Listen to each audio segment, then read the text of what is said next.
It's a strange thing to realize your whole life is built on a lie, and to have that lie revealed on the steps of your own home. I'm Charlotte Williams, and I'm a chef. I thought that was the one true thing about me.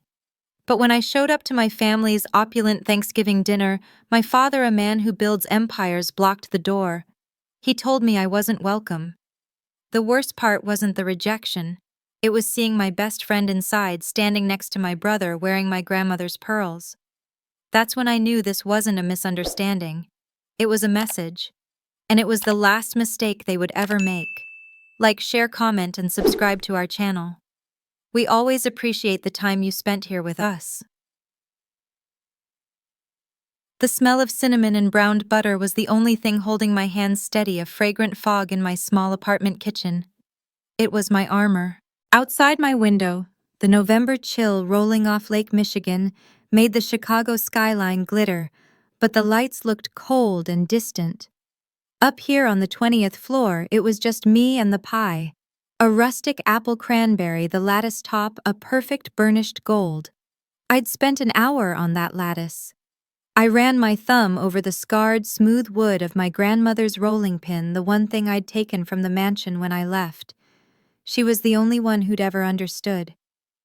"Food is memory, Charlie," she used to whisper long before she passed her hands dusted with flour over mine. "It's the one thing that gets past all the noise. Don't ever let them forget." I'm 28 years old, a chef without a restaurant, and I was about to walk into the lion's den armed with dessert. It had been a full year since I'd detonated my life, or as my family saw it, theirs. I'd walked away from the six-figure corporate liaison job my father had arranged a gilded cage in his sprawling real estate empire to chase the one dream that felt like my own, the one that lived in my hands and my heart. My family called it a rebellion, a childish fantasy. I called it breathing. This Thanksgiving I was convinced would be the turning point. The pie was a peace offering, a bridge. My father, Richard Williams, a man who measured his life in skyscrapers and net worth, might finally see my passion as something other than a personal failure. He was a tycoon, all charisma and $1,000 suits to the public. But at home, he was cold, transactional. Success was the only currency he accepted, and my choice to pursue a culinary career was in his eyes a rejection of that currency. My mother, Eleanor, was the family's social architect, obsessed with the flawless facade of the Williams name. Her love was a contract renewable only as long as you reflected well on the brand. A chef daughter with flour on her apron was a smudge on her perfect portrait. And then there was my older brother, Thomas, the golden boy, the heir apparent. He'd stepped into the mold my father cast without a single complaint, and had never looked at me with anything but open, arrogant disdain. My only anchor in that world, or so I believed, was Sarah Jenkins. My best friend since kindergarten, the girl who knew all my secrets. She was practically a sister, which is why my family had absorbed her so easily, giving her a paralegal job at Williams Corp right out of school. She was my confidant, my seemingly only ally, and she knew exactly what this day meant to me. "Just be yourself, Charlie," she texted me this morning. "They'll come around." But my optimism felt thin, as fragile as a spun sugar cage. I kept replaying the phone call from earlier in the week, my mother's voice clipped and cool like ice rattling in a crystal glass. "Of course you're coming, Charlotte. 3 p.m. Don't be late." A beat of silence heavy with a decade of disapproval. "And please try to look presentable. Your father is having associates over later." Presentable. Not, "It's good to hear your voice." Not, "I can't wait to see you." I'd clutched the phone in my small kitchen, my knuckles white, and promised I would. Now I looked at the pie, this beautiful, rustic, honest thing I'd poured my heart into. This was my last best hope. I boxed the pie and drove to the Lincoln Park mansion, a familiar torture. The car's heater was on full blast, but I was still cold. I rehearsed conversations in my head, a script I'd practiced for weeks. I wouldn't just be their wayward daughter, I'd be a businesswoman. I'd found a promising location, a small corner spot in Lincoln Square with good bones and a landlord willing to talk. I had a business plan, financials, a pitch deck. If I could just get them to listen to see me as I was, maybe they'd finally understand. But the closer I got, the tighter the familiar knot in my stomach became. The streets grew quiet and shadowed the trees older, the houses larger. And then there it was, the Williams house. It wasn't a home, it was a fortress of glass and gray stone, all sharp angles and immaculate, intimidating landscaping. It was the architecture of my childhood, designed to be admired, not lived in. I parked on the street, grabbed the pie, and walked up the heated stone path. My hands were shaking again, and it wasn't from the cold. I stood at the massive 10-foot oak door, hesitating, my own reflection staring back at me from the dark wood. Through the beveled glass panels on either side, I could see the party inside. The formal living room was blazing with light, the chandelier dripping crystal fire. It was filled with people, aunts, uncles, family, friends. I saw my brother Thomas by the grand fireplace, a glass of champagne in hand, laughing at something. And then my stomach, my heart, everything inside me just dropped. He wasn't alone. Standing next to him, so close their shoulders were touching, was Sarah, my best friend. She was laughing too, her head tilted back in a way that was both familiar and sickeningly intimate. And around her neck, gleaming against her navy blue designer dress, was a pearl necklace. My grandmother's pearls. The ones my mother had explicitly, tearfully promised to me on my 21st birthday. A cold, sick feeling washed over me, a dread so profound it stole my breath. This wasn't a homecoming. It was an ambush. And I hadn't even rung the bell yet. My hand, frozen in midair, finally pressed the bell. The warm, muffled sound of the party inside abruptly choked off. Silence. Then the click of heels on the marble floor. The heavy oak door swung open, not all the way, but just enough to frame them. My father and mother. Richard and Eleanor Williams, standing shoulder to shoulder like a pair of imperial sentinels. Their faces, usually composed for the public, were twin masks of sheer, undisguised disappointment. My father's hand was still on the doorknob. My mother's arms were crossed, her diamonds glittering coldly at her throat. "Charlotte," my father said. His voice was flat, devoid of any warmth, the way he spoke to incompetent contractors. "There's been a change of plans. This is a private family matter." My mind stalled, trying to process the words. "Private? What are you talking about?" I managed a nervous laugh catching in my throat. "Mom, you told me 3 p.m. I brought the pie." I held it up, a pathetic offering to the gods of my parents' disapproval. "It's apple cranberry." My mother's gaze flickered to the pie and dismissed it in the same instant. Through the gap between them, the scene inside was frozen like a photograph. My entire family, aunts, uncles, cousins, staring at the doorway. I saw Thomas by the fireplace, a smirk playing on his lips. And then my eyes found Sarah. She was standing next to Thomas, her hand on his arm, the pearls gleaming. Our eyes locked. And in that split second, I saw it all. There was no surprise on her face, no horror, just a flash of something terrible, a sickening cocktail of pity and triumph. She quickly looked away, turning her head toward Thomas, as if suddenly fascinated by his cufflink. No one moved. No one spoke up for me. "Your choices have consequences, Charlotte." My mother's voice sliced through my shock. It was chillingly dismissive, the tone she used when firing a housekeeper. "You chose to abandon this family's values. You chose to embarrass us with this culinary nonsense. Now you must live with that choice." Consequences. The word hung in the air, cold and sharp. "Embarrass you," I whispered, the pie suddenly weighing 100 pounds. "I'm trying to build something. Mom, I called you. You invited me." "We have nothing further to discuss." My father cut in, his voice final. He began to close the door, his eyes as hard and gray as the stone facade around us. "This is not a debate." The heavy door clicked shut. The sound was so quiet, so definite. It was the sound of a lock of a vault of a life being sealed off. I was left standing alone on the cold stone steps. The smell of my own pie, the warm cinnamon and sweet apples, rose up from the box, a sickening mockery of the peace I'd tried to offer. I stood there for a full 30 seconds, maybe a minute, just staring at the grain of the wood. And then from inside I heard it. Laughter. Starting low, then swelling a little too loud, a little too forced. The party was resuming. My humiliation was just a brief, unpleasant intermission. The walk back to my car was a blur. My feet felt disconnected from my body, moving through icy sludge. I didn't feel the wind, but I knew it was biting at my face. I got into the driver's seat, my movements numb and robotic. I placed the pie on the passenger seat, its cheerful lattice top now looking like a sarcastic grin. An unwanted, pathetic passenger. I gripped the steering wheel, my knuckles turning white, and just stared at the mansion. The fortress. The house of cold perfection blazing with light, filled with the people who were supposed to be my family. The composure I'd held on the steps finally shattered. But it wasn't loud sobbing. It was silent, hot tears that blurred the glowing windows into streaks of fire. Tears of pure, uncut humiliation. Tears of rage. The pain was so sharp, so physical, it felt like I'd been stabbed. I watched as a shadow moved past the window, a couple laughing. "They're in there." I thought the words a cold, hard stone in my stomach.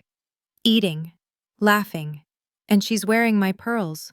The grief, that sharp initial pain, began to recede, and something else, something hotter and stronger, began to crystallize in its place. It was a cold, clarifying resolve. This wasn't a misunderstanding. This wasn't my mother's casual cruelty. This was planned. This was a message, an execution. My phone buzzed in my coat pocket, making me jump. I pulled it out, my fingers stiff and clumsy. A text message, from Thomas. My blood ran even colder. I opened it. 4 words. "Should have stayed in your lane." That was it. The snap. The callous, triumphant cruelty of it. The last shred of grief evaporated, burned away by a sudden white-hot fury. My hands stopped shaking. The tears stopped. I just sat there in the cold, dark car staring at the text. Stayed in my lane. They didn't just disagree with my dream. They didn't just disapprove. They saw me as a threat. And you don't go to this much trouble, this level of coordinated theatrical cruelty, just to punish a daughter for becoming a chef. The realization hit me with the force of a physical blow. This wasn't about a pie. This wasn't even about the restaurant. They were hiding something. Something big. And they had just made the biggest mistake of their lives. They hadn't just closed the door on me. They had just shown me exactly where to start digging. The silence of my apartment was a high-pitched scream. I walked in, the box still in my hands, and went straight to the kitchen. I didn't set the pie down. I lifted the lid off the garbage can, and with a sense of violent finality, I dumped the entire perfect, useless pie into the trash. The glass dish shattered against a wine bottle, and I slammed the lid shut. I didn't sleep. I paced the length of my living room, from the cold window overlooking the city to the galley kitchen and back, the adrenaline from the confrontation curdling into a toxic, restless energy. With every step I replayed the last year, but the film was different now. It was all there, just waiting for me to see it. Every condescending remark from Thomas. Every dismissive glance from my father. Every fake sympathetic pat on the arm from Sarah. They weren't just reacting to my new career. They were managing a threat. They were scared. But scared of what stayed in your lane. Thomas's text message pulsed behind my eyes. What lane? My lane at Williams Corp had been a pointless, overpaid marketing job, but for 3 months before I quit, I'd been temporarily reassigned. My father had put me on the Riverbend development team, a massive billion-dollar luxury condo project set to consume an entire block of small, locally owned businesses. I'd thought it was grunt work organizing files, but I remembered the meetings, the secrecy. My father, usually hands-off, was obsessed with the project, micromanaging every permit. I'd dismissed his intensity as his usual tyranny. Now I saw it as something else. Fear. I stopped pacing. I knew who to call. My hands were steady as I picked up my phone and found the number. Mark Reynolds. We'd been in the honors program together in college before he'd zigged into investigative journalism, while I'd zagged into my family's gilded cage. He was sharp, relentless, and worked for a local digital news outlet that specialized in peeling back the pretty facade of Chicago politics and real estate. He had a bloodhound's nose for municipal corruption. We hadn't spoken in months, not since I'd started my culinary path, but I knew he'd answer. He picked up on the third ring, his voice gravelly. "Charlie, everything okay? It's Thanksgiving." I took a breath. "Hey, Mark, sorry to bother you. Look, I need a favor. I think my father is dirty, and I want to find out just how dirty." There was a pause, the sound of a chair creaking. "That's a hell of a greeting," he said, suddenly all business. "Meet me in an hour, the usual spot." The usual spot was a 24-hour diner with flickering fluorescent lights, cracked vinyl booths, and coffee that tasted like burnt ambition. It was perfect. I sat across from Mark, his laptop already open, and I told him everything. Not the family drama, not the pie or the pearls. He didn't need that. I told him about Riverbend, about the unusual speed of the zoning variances, the way the permits, which should have taken years, were approved in 6 months. The rumors I'd overheard about holdout businesses suddenly mysteriously caving. I gave him the names of the aldermen involved, the timelines, the project managers. I dumped every file I could mentally access onto the table. Mark listened, his eyes narrowing, typing furiously. "A project this big, this fast," he muttered. "Doesn't happen without greased palms, a lot of them." He taught me what to look for right there in the booth. He showed me how to navigate the city's labyrinthine public records portal, how to search for LLCs, cross-reference campaign donations, and pull the minutes from obscure zoning board meetings. For hours, we worked, fueled by stale coffee and a shared humming sense of purpose. The sun started to tint the sky a sickly gray, but I didn't feel tired. The meticulous, methodical work was a balm. It took all the chaotic, screaming energy of my anger and humiliation and forged it into a single sharp point. This was better than screaming. This was building something. And then Mark found it. "Okay, this is weird," he said, leaning into his screen. Several of the properties in the Riverbend footprint weren't bought out by Williams Corp directly. They were acquired by a series of brand new LLCs, all shell companies, all formed in the same week. He clicked through them. And look at this. The final holdout, that old German bakery, Kleiner's Pastries. The one that had been there for 80 years. Their lease was abruptly terminated.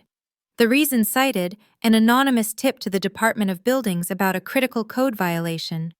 The inspection happened, and they were shut down within 24 hours. A month later, their building was sold to one of these LLCs. My blood ran cold. My father didn't just buy out his competition, he buried them. "I'm trying to find the registered agent for these LLCs," Mark said, his fingers flying.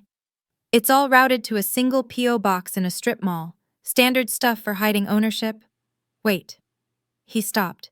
He zoomed in on one of the documents, a hastily filed correction on an incorporation form. Oh shit. They made a mistake. On the initial filing for Riverbend Holdings LLC, they listed a physical address before correcting it to the P.O. box. They caught it, but the original document is still in the digital file.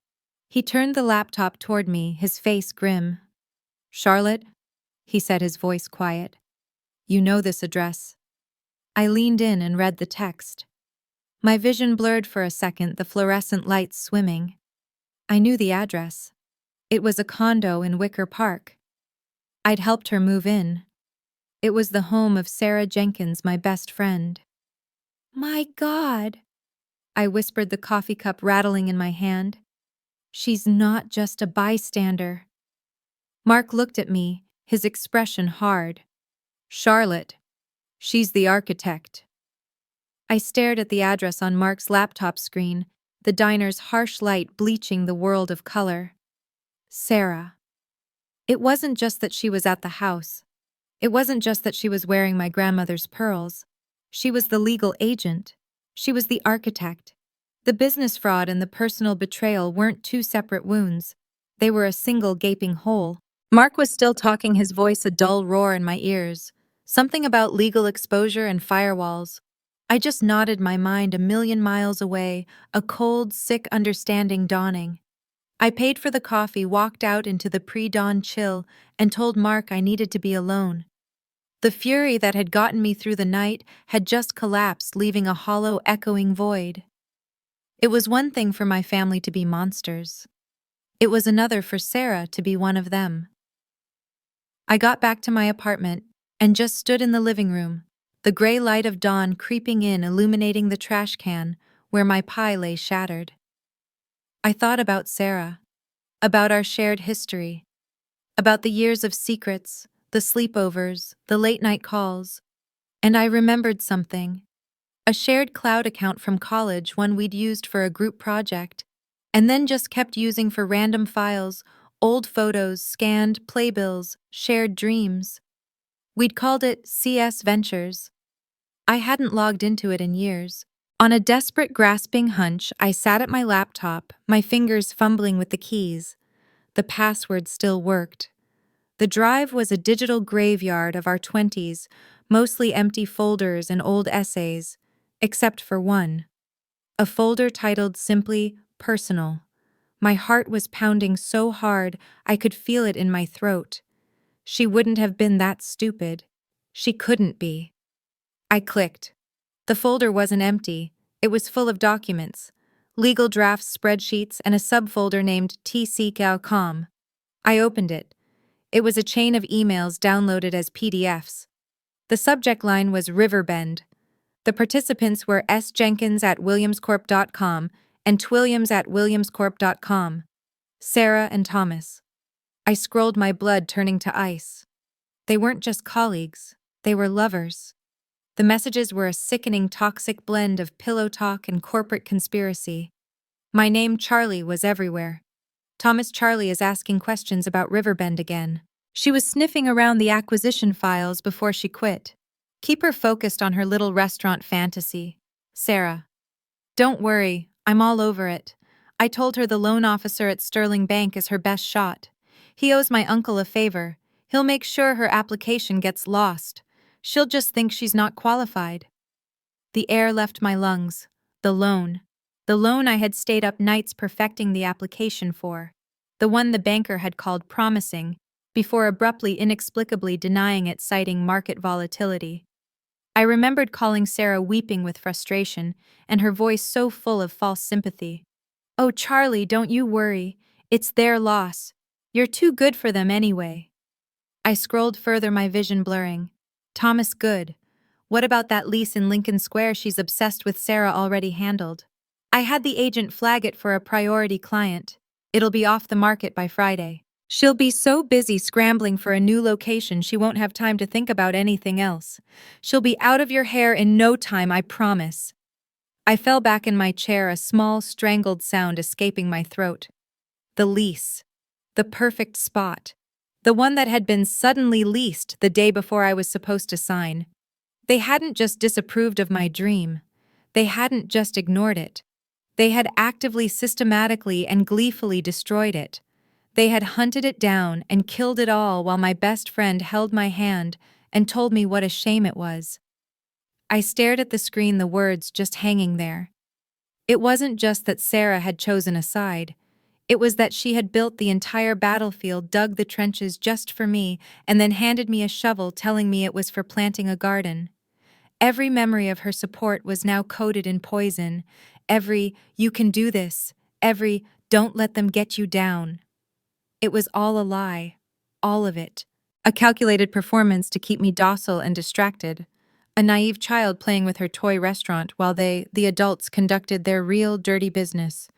The betrayal was so total, so absolute, it was almost brilliant. It took my breath away. And then I saw the last file. A single email dated the day before Thanksgiving. Just yesterday.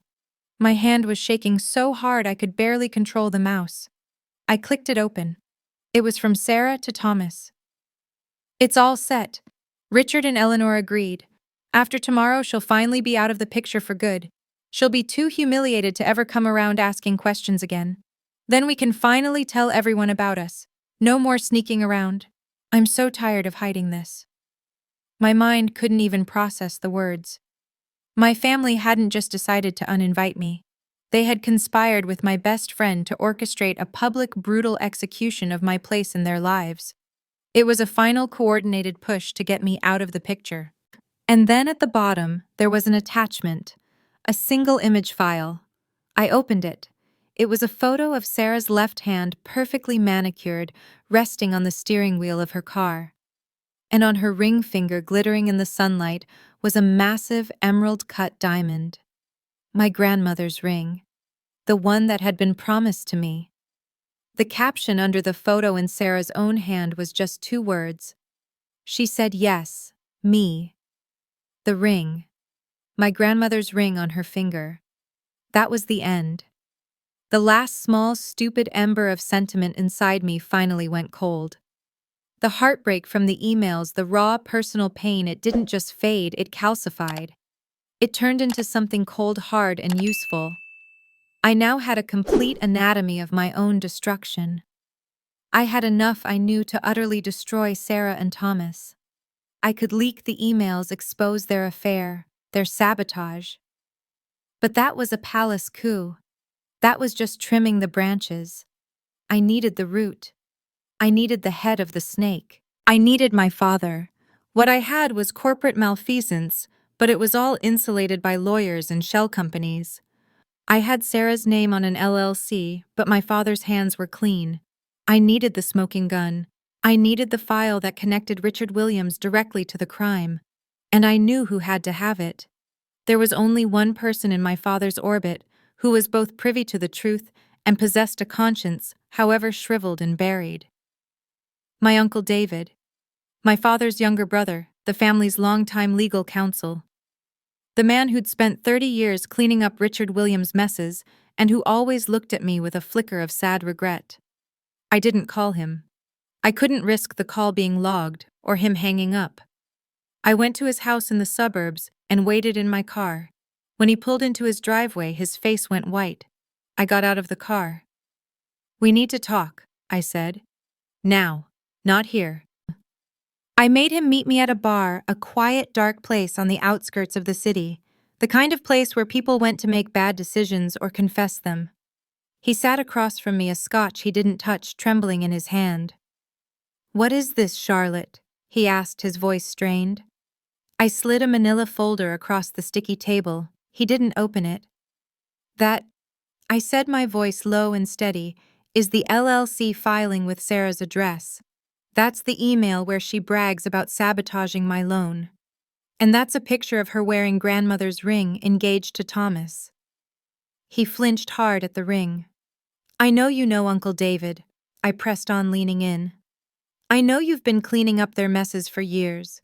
I know about the Riverbend project, but this is different. They're not just breaking laws, they're destroying lives. They systematically, gleefully destroyed mine." He looked old, trapped. He started to stammer the old family script. "Charlotte, you don't understand. Loyalty. The family name. This is—" I cut him off, my voice like a razor. "Loyalty. Was it family loyalty when they sicked my best friend on me like an attack dog? Was it loyalty when they had her crush my one chance at a future just to keep me from finding out what you were hiding? Don't you dare talk to me about loyalty. You're just the janitor." The word hit him a physical slap. "How long, Uncle David?" I whispered. "How long will you be Richard's janitor?" He stared at the folder, then at his scotch, then at me. His shoulders slumped, a lifetime of complicity settling on him. He'd made his choice. "I don't have documents, Charlie," he whispered, his voice hoarse. "I'd be disbarred. But—" He looked around the empty bar. "He's been paying off City Alderman Michael Pescara, for the zoning, for everything." He slid a napkin across the table. On it, he'd written a string of text. "That's not a legal file. It's an off-site server. A backup. Your father thinks he's the only one with access, but the council's office has a master key. That's the password. Everything is in a folder labeled contingency." He gave me the password. He gave me the gun. I went straight back to my apartment. Mark was waiting, pacing, looking terrified on my behalf. "Did you get it?" he asked. I just nodded and sat at my laptop. I pulled up the server address David had given me. I typed in the password, and there it was. Contingency. It wasn't just a smoking gun, it was a goddamn arsenal. Scanned wire transfers to offshore accounts that led directly to Pescara. Emails in my father's own words dictating the terms of the bribe. Memos discussing the removal of the bakery, the one that had held out. It was all there. A massive, undeniable public corruption scandal. Mark read over my shoulder, his breathing catching. Oh my God, Charlie. This will send him to prison. Federal prison. He looked at me, his eyes searching mine, giving me one last out. Are you absolutely sure you want to do this? Was I sure? I saw my father's face cold in the doorway. I saw Thomas's smirk. I saw Sarah's triumphant face, the pearls at her throat. I saw the name of the baker, Mr. Kleiner, on a legal document, his life's work dismissed as collateral damage. My choice was clear. My hands were perfectly steady. I didn't hesitate. I opened an encrypted email client, attached the entire folder, and addressed it to two people, Mark's editor-in-chief and the Public Corruption Division of the U.S. Attorney's Office. My finger hovered over the send button for a single silent heartbeat. I took one last deep breath, tasting the stale air of my apartment, and I clicked. The small digital notification popped up. Your message has been sent. It was gone. There was no turning back. The email was a whisper sent into the digital void. The explosion was deafening. It didn't take 24 hours. It took 6.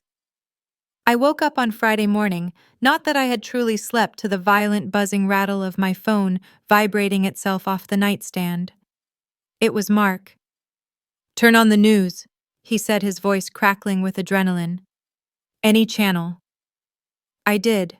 My father's face was everywhere, not the polished corporate portrait, but a grainy, candid shot of him yelling at a photographer.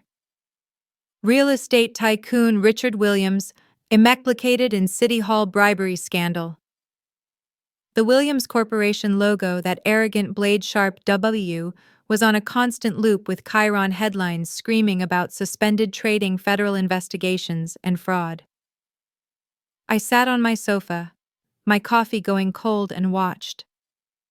Live footage, grainy and chaotic, showed a line of FBI agents in blue windbreakers carrying evidence boxes out of the Williams Corp headquarters. The fortress was breached. The empire was falling. I sat in my small, quiet apartment, a fortress of a different kind. I wasn't scared. I was waiting.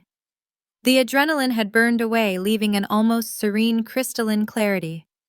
I had lit the match, and now I was simply waiting for the arsonist to come and complain about the smoke. It took them 3 hours. 3 hours of frantic anonymous calls that I let go to voicemail. Then the inevitable. A furious pounding on my apartment door. Not a knock. A summons, a demand. I took a deep breath, walked to the door, and opened it. They were a ruined portrait. My father, Richard, his face a blotchy, apoplectic mask of rage, his expensive overcoat thrown on over a rumpled shirt. My mother, Eleanor, pale and trembling, her eyes wide with a terror that had nothing to do with me and everything to do with the social pages. Thomas beside them looked less like an heir and more like a cornered, rabid animal. And behind them, cowering like a ghost, was Sarah. She was openly weeping, her face a streaked, mascara-stained mess, the diamond on her hand looking like a gaudy, vulgar piece of glass. I stepped aside, holding the door open. "Come in," I said. My voice was so calm it startled them, and I saw a new flicker of fear in my mother's eyes. The power dynamic, the entire gravitational pull of our family, had just inverted.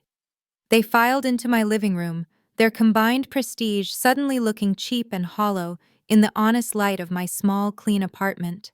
My father exploded first, naturally. "How could you?" His roar, the one he reserved for disobedient board members, bounced off my walls. "You traitorous, ungrateful viper! I will ruin you! I will destroy you! You will never work in this city again, do you hear me?" I just looked at him, a deflated god, a king with no kingdom. "Ruin me?" I asked, my voice cutting cleanly through his tirade. You have nothing left to threaten me with. You have no power here. You built your entire life on lies, and the lies just ran out. You are ruined, father, not me." His face crumpled, and my mother surged forward, her hands fluttering, trying to glue the world back together with her old, useless manipulations. "Charlotte, darling," she hissed, her voice a strained whisper. "Think of our name, our legacy, everything we built, everything your grandfather destroyed. By this selfishness. We can fix this. We can. You can retract it." Legacy. I almost laughed. Your legacy is a pile of stolen dreams. Your name is built on the ruins of people like Mr. Kleiner, the baker you crushed with a phone call. I want no part of it. It's not my legacy. It's your prison. "This is just jealousy." Thomas spat, finally finding his voice, his face twisted. "Because you couldn't build anything yourself, you had to tear ours down. You're just a pathetic, jealous—" "She loves him, Charlie." Sarah suddenly wailed, a desperate, broken sound. I never meant for any of this to happen. I love him. Please." The sound of her using my childhood name, Charlie, was a violation, like a fingernail dragged down a chalkboard. I turned my full attention to her, my contempt so cold and pure it surprised even me. "Don't you ever call me that again," I said, my voice dropping to a whisper that sliced through her sobs. "Love doesn't require you to be a monster. You don't get to use that as an excuse. You did this. You stood in that doorway and watched them turn me away. You made your choice. Now you get to live with it." "Enough!" Richard roared. He shoved his hand into his inner coat pocket, and in a move of such staggering, pathetic absurdity, he pulled out his checkbook. The corporate one. He uncapped a pen. "Name your price, Charlotte. A retraction. A statement of confusion. Anything. Everyone has a price. Just name yours." He still thought this was a transaction. He still thought he could buy me. I looked at the four of them, this broken, desperate cabal, and for the first time in my life I felt nothing. No fear, no pain, just a profound, final, liberating distance. "The price," I said, my voice clear and calm, "was my Thanksgiving invitation. The price was my restaurant. The price was my life. It's far too late to pay it now." I walked to my apartment door and opened it wide, letting the noise of the building's hallway spill in. "Get out." My father stared, disbelieving. "What?" I said. "Get out of my home." They stood frozen, a tableau of their own destruction. Then one by one they filed out. Defeated. A broken, pathetic dynasty shuffling out of my world. Sarah was the last, her sobs echoing in the hall. I watched them go, not to their mansion, but to their new lives as pariahs. And as the elevator doors dinged shut, taking them down, I stood in my doorway, breathing in the free, clean air. I closed the door, and the simple, quiet click of the lock was the most satisfying sound I had ever heard. The days after the confrontation were a strange, hollow blur. The adrenaline of the fight was gone, leaving behind an echoing silence in my apartment, broken only by the incessant drone of the television. My father and Thomas were arrested. Their perp walks, those humiliating handcuffed shuffles from a black car to a courthouse door, played on a loop. Richard Williams, the Titan, looked small and rumpled, his face ashen. Thomas just looked terrified. Sarah was named as a co-conspirator, her tear-streaked mugshot a tragic, pathetic counterpoint to the glowing photo of her wearing my grandmother's ring. The Williams Corporation, that monolithic W that had cast a shadow over my entire life, was in free fall. Pundits screamed about receivership, bankruptcy, and the dissolution of an empire. It was all just noise. I went to a federal building, a place so anonymous, it felt like a blank wall, and gave my deposition. I sat under fluorescent lights, a bottle of water, and a microphone in front of me, and just told the truth. I spoke for 5 hours, my voice steady and factual, recounting emails, dates, and conversations, while a government-issue stenographer's fingers flew. When I walked out, the sun was blindingly bright, and I felt for the first time truly, utterly exhausted. My phone rang 2 days later from an unknown number. I almost didn't answer, assuming it was another vulture from the press. But I did. Charlotte. The voice was hesitant, wrecked. It was Uncle David. I've resigned, he said, not waiting for me to speak. I'm cooperating, fully. I've already met with them, given them everything. He took a shaky breath. I wanted to call and say, you did what I was too cowardly to do for 20 years. You did the right thing, Charlie. Thank you. He hung up before I could even respond. I held the phone staring at the blank screen. That small broken validation, the first I'd ever received from a member of my family, meant more than I could have possibly imagined. And it was the only time I cried. I grieved. But it was a strange, disorienting grief. I wasn't grieving the people I had exposed. They were dead to me. I was grieving the idea of them.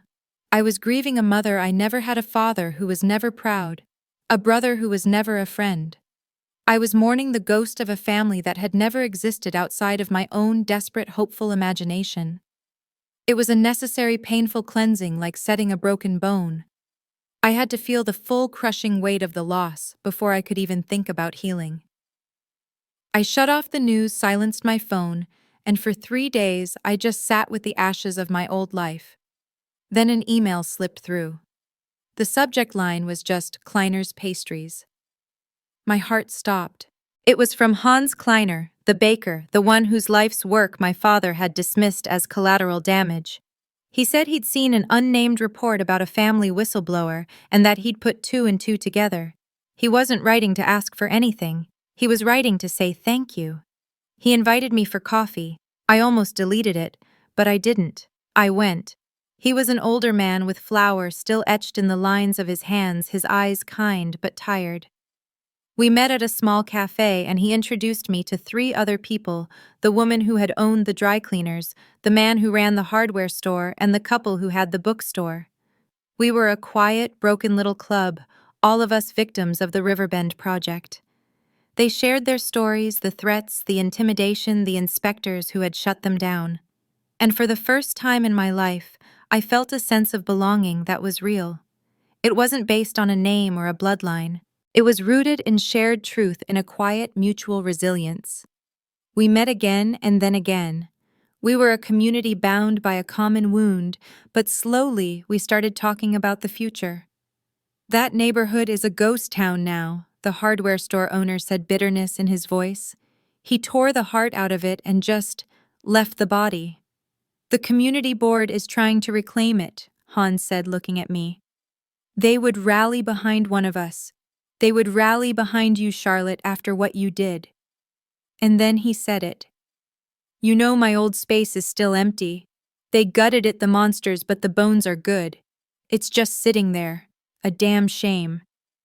A spark so small I almost missed it flickered in my chest. A forgotten dream. The next day I went alone. I stood on the sidewalk of the broken, boarded-up street that my father had plundered. I found the address. Kleiner's Pastries.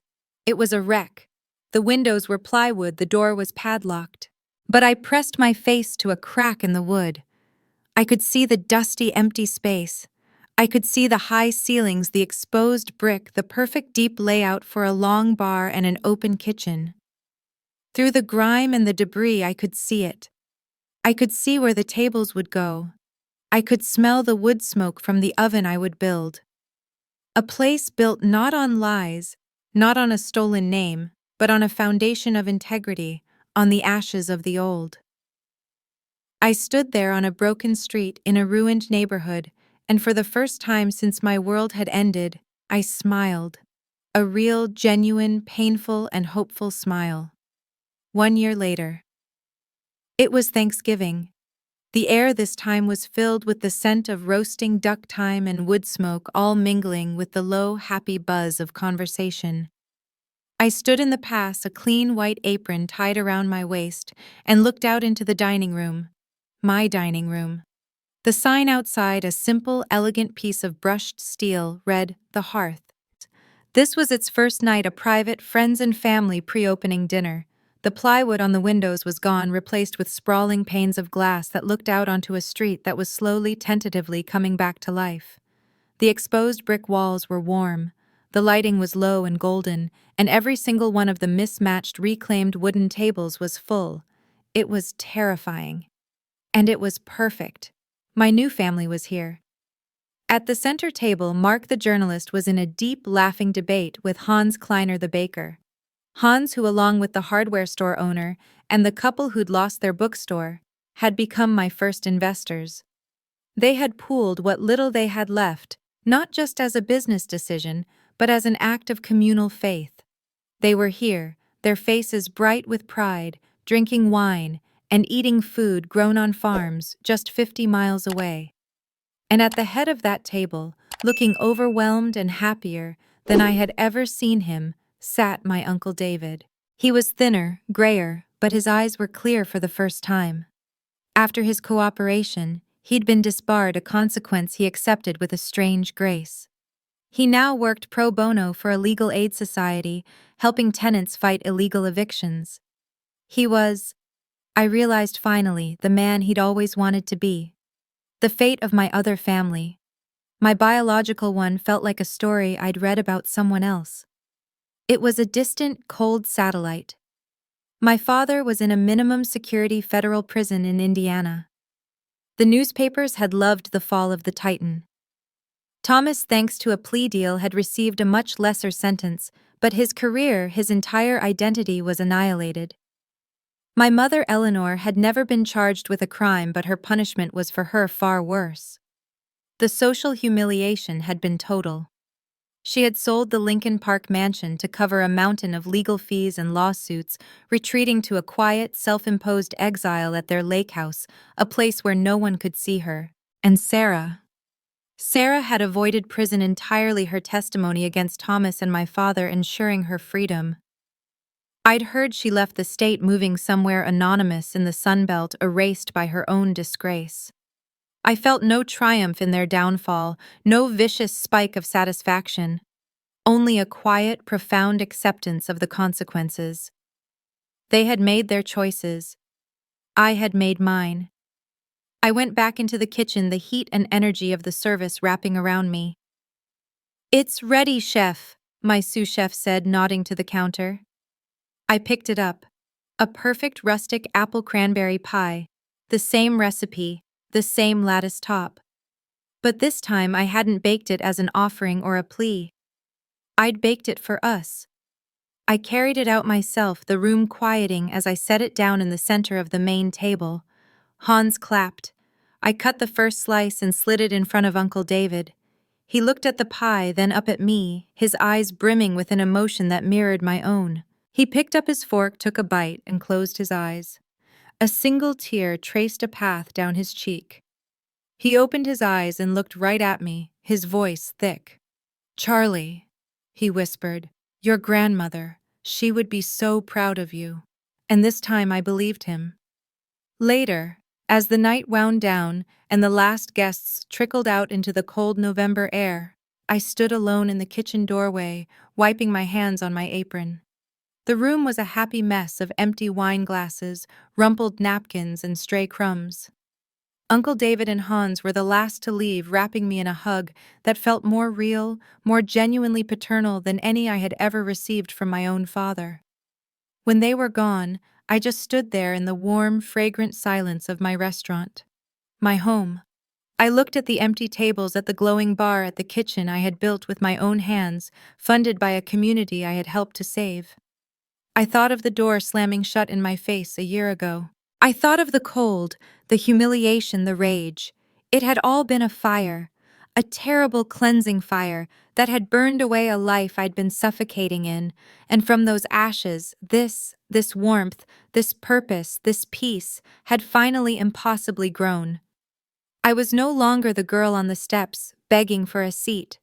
I was the one who had built the table. And I was finally truly home.